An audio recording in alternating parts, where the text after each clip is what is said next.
Welcome to the Connoisseur Conversations with a.lange and Söhne live from the Alhambra, Berlin. My name is Carl Norton and I have the honor to host the upcoming 30 minutes, where we will be focusing on women and watch collecting.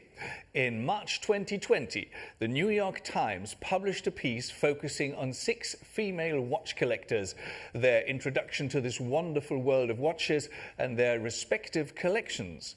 And many questions were asked, such as, is there any serious focus on marketing women's watches? Why has watch collecting been so male-centric after all? And how are the stories about becoming enthused with watches, and how do they differ? And this conversation will address questions like these, and I have the honor to welcome the Chief Marketing Officer from a.lange and Söhne, Barbara Hans, live here in the studio. Hello. Hello. I'm excited to be here. It's great to have you here. Thank you very much for stopping by. Connected to us via video call, the editor-in-chief and co-founder of Quill & Pad, Elizabeth Doerr. Connected to us from Germany, and Roberta Naas, an award-winning writer with over 30 years of experience in the luxury industry. First woman watch journalist in America with her watch site called A Timely Perspective. Roberta Naas, welcome from the US. It is an absolute pleasure to have you here with us on this screen. Wonderful. Very nice to be here. Excellent. Thanks for having us. We're going to have a great time, I guess, because we had one conversation earlier today in German time. And what happened after that? I mean, that was the first time we did it in terms of the Connoisseur Conversations. Did you get any reactions after that talk? It's very interesting. You know, I didn't expect anything. I was just really excited, talking to like-minded ladies and learning more about the watch industry from their perspective. And what happened already from yesterday when they posted that they would be here, and already today, so many women have reached out and told me it's about time we're addressing this issue. We're so happy that somebody's talking about it. And I mean, it's not a heavy political issue, but women, there's a lot of women that love watches, right, and they want to be included in the conversations and in the thoughts of the designers and the brands. Right. And to start off, I realized that when I crafted my words for this intro, that one tends to say female watch collectors, but you never say male watch collector. No. So that's where it starts. It's a weird distinction that we're trying to address here. Yeah. And it's great to have you on this show and look at it both from an enthusiast and from a journalist point of view. Yes. And the New York Times article that I referred to in the beginning mentioned these different stories, and there was one about the medical doctor who saw that watch on a patient and asked a colleague to step in while hunting for that watch on the internet. Now, that is one of the most curious stories that I ever heard. But certainly you have stories about how you got involved, what ignited the spark of being mad about watches in the most positive sense of the word from your point of view. So if you want to, you can share that with us. And I'd like to start with Roberta. How did it happen? Well, I'm probably a little bit different than how it happened for everyone else, because I actually entered the industry as a journalist, master's degree in newspaper journalism. And when I entered the industry in the mid-'80s, it was really a men's world. There was one woman in the industry. And I wanted to be a watch editor, and the Japanese were important because it was the quartz era. And so I was told I couldn't be. And you don't tell me I can't do something. So I went ahead and I pushed, and I got appointments with the Japanese. And I went to Tokyo and I became the first woman watch editor. But what was interesting for me at the time was it was a quartz era, and yet there were these European Swiss German brands who were still insisting they were going to make mechanical watches. And I thought, why? So the more I visited factories and the more I talked to these CEOs, I became enamored with their passion. And I think for me, what got me into watches, first and foremost, was the people and their passion for watchmaking. Right. Also, if I found it on the internet, and I know that the internet doesn't lie, so it must be a fact that you were the first woman to have a watch blog in the US. How did the colleagues react? I mean, you just mentioned the story or the history of where you came from and what you experienced. How did your colleagues react? I mean, the watch enthusiast colleagues and the watch journalists. You know, I was pleasantly surprised. Everyone was very supportive. It really just happened because I needed a place to put the things that I wanted to write. I wanted to make sure I always had a place to call home and put the important stories that maybe I couldn't place in print somewhere else. So I think that probably you started your site not too many years later. So, you know, it was very nice to see the support of the industry. Okay, so over to you, Mr. Same story, same experience, or entirely different story? I mean, you're based in Germany. Maybe it's almost a different, well, it's for sure a different culture, but maybe a different experience. Maybe not. It's hard to say. It's a very male-dominated place. The cultures are different, but I think the experiences end up being the same. I remember, so when my partner Ian Skellern and I began Quill and Pad, we went live on January 1st, 2014. I mostly heard very encouraging things from our colleagues. They were pleased that we were joining the ranks of the online world, which at that moment in time wasn't a big place, not like today. So, I mean, I can't say there was any male-female related anything to do with it. It was more going from print to internet. Okay, so, but looking at the watches that you reviewed, maybe the first stories that you did back then, was it that people said, okay, so you can do the women's watches, you do the lady pieces, the pinket and trinket stuff. Is that how you were received, or that's the offers you got, or was it entirely differently? For me, not at all. That's not how I built my career in the previous 25 years leading up to that. Right. So that was never the place I was. So it wasn't an issue or an option for me. In fact, one of the very first watches I covered for Quill and Pad was the a.lange and Söhne Grand Complication. Oh, right. Oh, what a starting point. Yeah. Wonderful. What a starting point. And that brings me to something, is because not only because it's in the title of the watch, but watches come in different sizes. And some sizes seem to be perceived as ladies-only watches. For example, we've got the 3 novelties that we are presenting here at Watches and Wonders, and one is the Little Lange One Moon Phase. And that is obviously a smaller watch, and we do get questions quite a lot. Is that a ladies' watch? Do you actually produce ladies' watches at a.lange & Söhne? Nah, and I think that you both know that, but a.lange & Söhne goes by the design. Right. So what would we like a new dial to look like? And then what kind of mechanism and movement goes behind it, and what size does that then need, and what looks balanced, what makes sense. We don't go by, let's do something for the Chinese market or the Japanese market, or, you know, any gender or something like that. We go by things that are authentic, and that makes sense. The interesting thing is that, you know, obviously the Aventurine Blue, it's so beautiful and it's sparkly. It's picked up by certain cultures, and it's picked up, you know, I think that there will be a couple of ladies that think it fits better to my wrist. Okay. And, you know, we talk a lot about happy wrists at a.lange & Söhne. We want people to look at their wrist and be happy. Okay. Yeah. Now, when you certainly are happy when you look at yours, because you wear an a.lange & Söhne. And we have a wrist shot, I think, because that shows that this is quite a, is it a 40 millimeter watch? 41.9. Ask the specialist. 41.9, ladies and gentlemen, and it just looks perfect. I mean, you could see that, you know, that it really makes sense. And making sense is so German. You know, it's not, it's this has to make sense, yeah? ladies and gentlemen. And yes, it does. But apart from the humorous side, when we look at the US, Ms. Naas, what do you see American women wanting at the moment from watches? What do they expect? What do they go for? What do they get enthralled by? Well, I think it's evolved. It's been interesting over 35 years to watch that evolution. But I think, early on, it was the whole shrink it and pink it. And then as watch brands watched the jewelry brands like Cartier, Bulgari getting so many female clients on their side, they tried to bling it and fling it.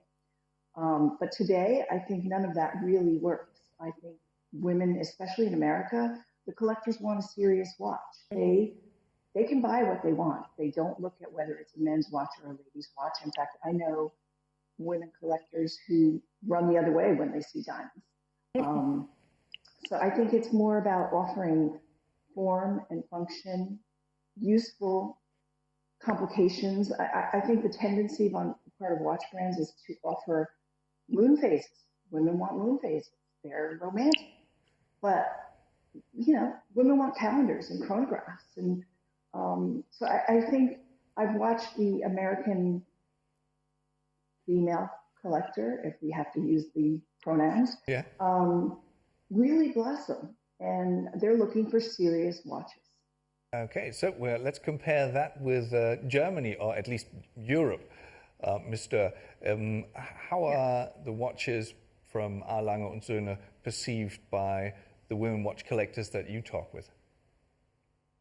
Well, Lange and Söhne is a perfect example of a German manufacturer that does everything right. They don't gender their watches. Everything is marketed as a watch rather than a men's watch or a ladies' watch. There are other manufacturers here in Germany that do the same. I want to say, Nomos Glashütte does a great job at just putting out watches for anybody who likes them and just allowing the consumer to decide, is that for me or is it not for me? And I think that's the way it should be. I think gendering the watch by marketing in a certain way is the wrong way to go about it, because you're not speaking to half the population at least, and they won't feel spoken to. I think as a watch brand, you're a lot smarter just letting people make up their own minds.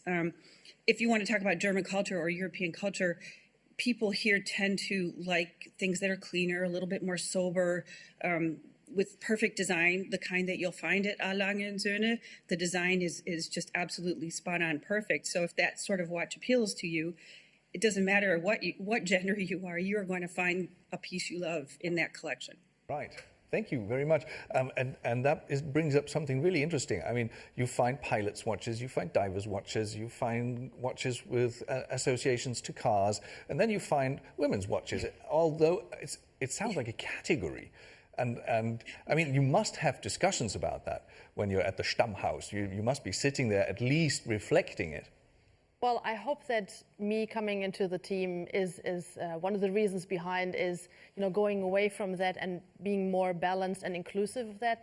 And I'm a woman that dives and drives and does all the things. So, I could have all kinds of watches. I could also have a small watch, but I think it's really about being taken serious. And, you asked the question earlier, what has changed? Right. And I think it's that women are now more in the workforce or becoming successful and have careers and also have the means to buy watches or to buy anything that they want, including cars. Right. The car industry, by the way, was also an interesting example of going away from the red car in the women's magazines to more serious things. So it's about, us. We have our own means, so we make our own decision, and we go for something, again, that makes sense and is a little complicated. Right, and also the story that you have, you don't have to tell it because it's there. Exactly. Is connected with Dresden, with the Semperoper and all that. So it has an entirely different background. So what do you do at the moment to reach female collectors? a.lange and Söhne does nothing specifically to reach female collectors or the female as such. Right. We don't go for celebrities, we don't go for influencers overall. Right. Also because, we're a small maison with a certain amount of marketing money and we want to spend it cleverly. we talk to the people directly. We know the customers very often ourselves and very directly, and lots of them are fans. So we talk to them, and we talk more and more to the females also that we know that like our watches and buy our watches. So Right. it's a very authentic one-on-one conversation. Excellent. And I would love to be part of that conversation more and more as the marketing chief, and speak more to the women out there. Right, and obviously you want to invite them over, because that Oh, was yes. that was, I don't know how it is for you, but the two ladies that we interviewed or that we spoke with earlier, when I asked them for the top item on their wish list, almost instantaneously they said, "I want to come to your factory." And that is, I think we even have pictures of wrist shots. Was it Miss Doerr, that you were in Dresden and you took your Lange 1 all the way to the Semper Opera? Let's have a look at that and tell us the story behind that, maybe. Yes, you were lucky. You were lucky to do that before the pandemic, right, Elizabeth? Yeah. Actually, that shot was taken in October 2020, sort of in between. We've had here in Germany, we've had severe lockdowns. Yeah. And right in October, when a lot of things were happening in Glashütte, it was a big celebratory year. We were celebrating 175 years of Glashütte watchmaking. I happened to be up in Dresden twice in October. Right. And on one of those trips, we had stupendous weather. And so I spent some time walking around in Dresden and took a little short walk over to the opera house and took that picture right there. That might have been the trip where we were where the statue of Walter Lange was being put up in the town of Glashütte. Oh, wonderful. Yeah. Yes, and it really is a very nice shot, very good idea. Yes. Is that actually something that you take into consideration when you have people visit the Stammhaus or visit Dresden for that matter, that you connect them with this heritage, with this true heritage? Absolutely. I mean, where we come from as a brand, Glashütte and Dresden is historically a craftsmanship area. When you go back 200 years, 150 years, there's a lot of craftsmen that and excellence that comes from that area. So what we do is, in times when it's possible, we take people to the manufacturer and we take them also to Dresden. Okay. We sometimes have a special visit in the Staatliche Kunstsammlung, which is a splendid museum. And we want to give them the whole package of what it means, Right. where do we come from? Because we're really, our roots go deep. Right. And Wilhelm says it sometimes, we have built a paradise for watchmakers. And we really believe that we belong to that little valley and the little village there. Yeah. It is a valley of little beauties, of mini cities. I think that's what Anthony de Haas, the director of product development, always says. When you look at the movement, they are like mini cities, because they are also arranged in a way that they are enjoyable, not only functional. Very true. Which brings me to one topic, and that is when you look at the backside, because most of the time the movement is visible. Obviously, Ms. Naas, how is this technical, functional aspect received in the United States by the female watch collectors? Does it play a role at all? Absolutely. Absolutely. I think whether you're a male or a female collector, I think it doesn't matter who you are. When you look at that movement and those beautiful finishings and the complexity of what's inside, it's like a perfectly orchestrated dance. And I think that both male and female collectors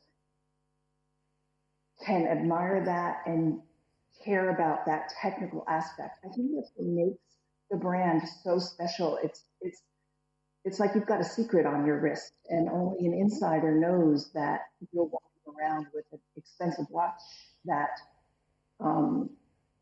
people don't ordinarily immediately recognize. It's a challenge for the brand because they've got to grow, but they have to keep their secret. But the technical aspects definitely matter. Okay, and Mr. Since you said that you your start into reviewing was the Grand Complication, how much time did you spend looking at the backside and the movement Of the Grand Complication? Yeah, As much time as they would give me. Oh, okay. There weren't very many of those pieces. And I remember we had a meeting. There were several German journalists and I in a room with Wilhelm Schmidt, the CEO of Lange and Söhne. And we were given, I think, an hour to look at each of us to look at the watch and talk to him and hear the explanations of it and so on, which is, of course, not nearly enough time spent with a delicacy like that. I mean, that's something I could personally look at for days at a time. Right. Right. Okay. Now that brings us to one important aspect. You already mentioned that how you're trying to connect with the female collectors from an a.lange und Söhne point of view. If you zoom out a little bit and look at the industry as such, especially since we are at an industry gathering here, Right. What do you think has to be done? What is mandatory to do as a next step in order to really integrate everyone who is interested? That's a very good question. And I think that number one is take women seriously. Okay. But I think that any industry should do that, obviously. What we should do as a watch industry, definitely be more inclusive. And really just not only, I mean, it's easy talking to men because there's so many of them around in the watch world, but, really look for the women that are interested and talk to them like we're talking here now. Right. And not only say, what color do you want? Because we're not focused on color only, but, what complication are you interested? Ms. Naas said that earlier, what do you want to be able to read in a watch? The moon phase, the perpetual calendar, the date, the time. What is it that you're interested in a watch, and listen to that. Be more unisex. Don't think in categories. Just be more unisex. I mean, this year, everybody's talking about the color green. Walk away from that a little bit. Yeah, just talk to us a little more. Talk to us a little more, okay. Flip that coin and ask the two ladies that we have in the remote conversation, what do you expect the watch industry to do for you, or what would you expect them to do? What should they do? I think, oh, sorry, I didn't. Roberta, Ms. Naas, sorry, yeah. It's okay. I think, again, much like Barbara said, we have to pay attention to providing function, providing technical aspects, offering that serious aspect. A couple of years ago, I was asked to consult with a brand who was introducing their first women's watch. And I said to them, give them a calendar, an annual calendar, perpetual calendar, chronograph. And what was the first watch they came out with? The romantic moon phase. So I feel like the brands just need to pay more attention. Women today are walking into the stores, they've done their homework, they know what they want to look at. They're visiting the watch factories, they're joining collector groups. Here in America, several women are already leading collector groups in different cities. So I think the brands need to pay attention to the serious side and not think about women as a separate collecting set. Right. Mr. You're nodding in agreement. Yeah. What's your take on that?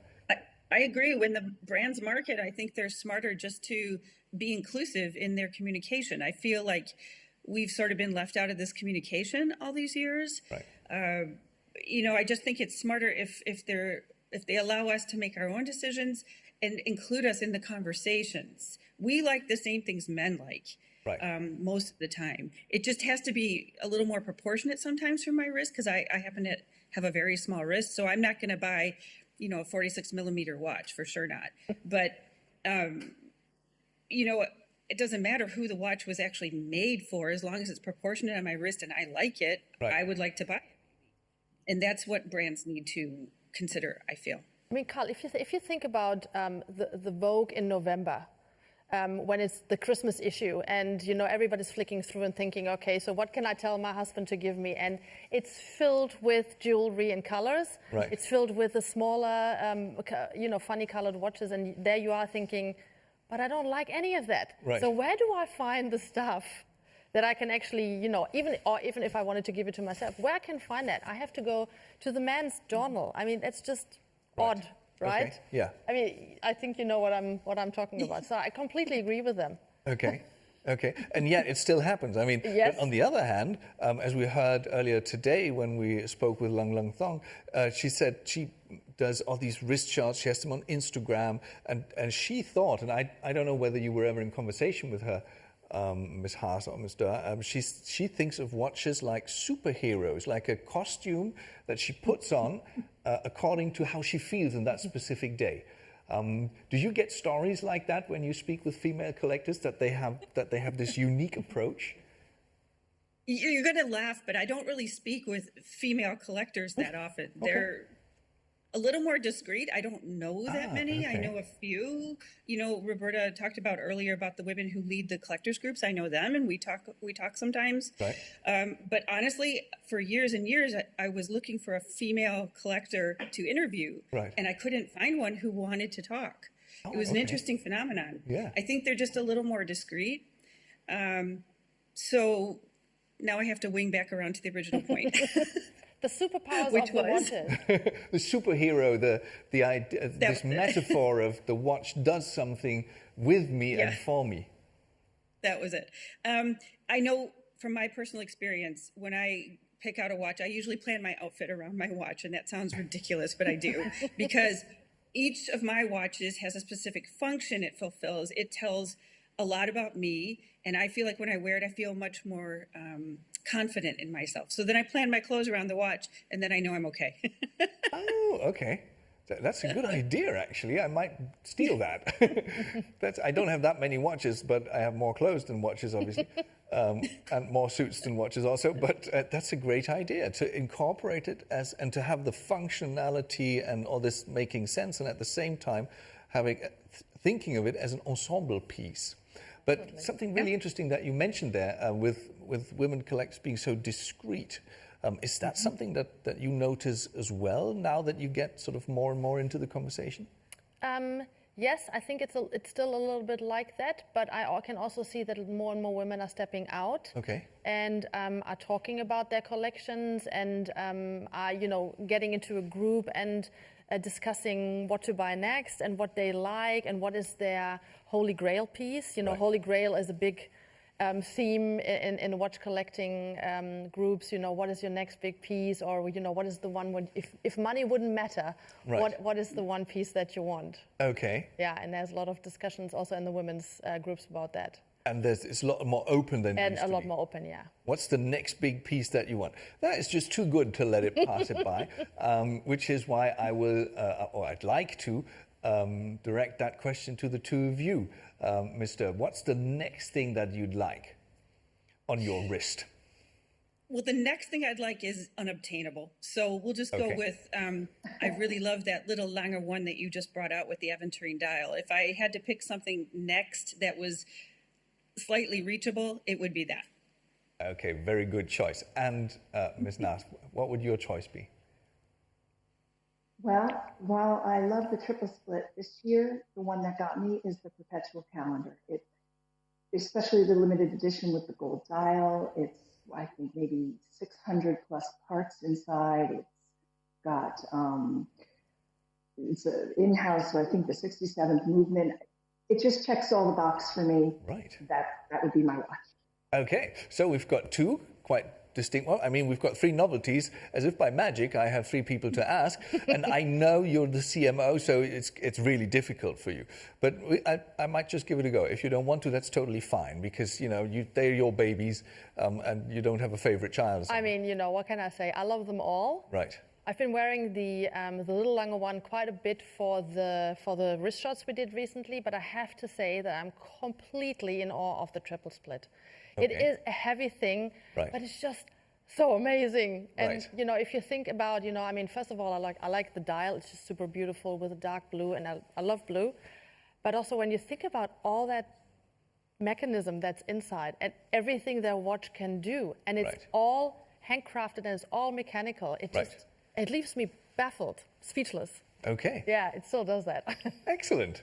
Very good. Thank you very much for that. Now, I asked you what you'd like in terms of possessions, but now, as a final round, I'd like to know what would you kind of ask from a.lange and Söhne that they do for the collectors community? What should they do in terms of next steps in communication, in gatherings, in finding ways of connecting people? What would be on your wish list for that? Let's start again with Ms. Doerr. I think this hub has been a great thing this week. And I also know that Zoom is a platform that can accommodate several people at once. So maybe organize some collectors meetings over Zoom. That might be something we could all do together. You know, if someone centralized takes the organization under their wing, like Barbara and her team. I'd love that. Yeah. Excellent. Maybe it's something we could do in the future. Really good idea. I can actually see her making a mental note of that. Yes, yes. So very good. Okay, over to you, Ms. Naas. Well, I think pretty much the same thing. Okay. My experience in America with the women collectors, they're more outspoken maybe than Barbara and Beth's experiences. And I think getting some of them together and in the same room with male collectors and making it public, I think that would be great. Okay, so this feels like that was the start of something, something that has been out there beforehand, but now it's getting more and more airtime, which it deserves. Yes. And it's absolutely great and fabulous that you were part of this. I thank you very much for joining us here in this remote situation of a conversation. I felt very close with you three, discussing this, learning something. Well, I learn something every time. This is the 12th conversation that I have the chance to be part of. So thank you very much for sharing all this. Of course, I wish you a great time, a healthy time.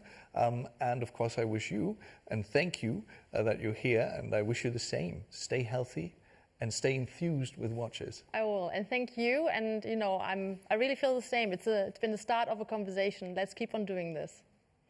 Thank you. Thank you. And to everybody watching, have a great time. Have a great time.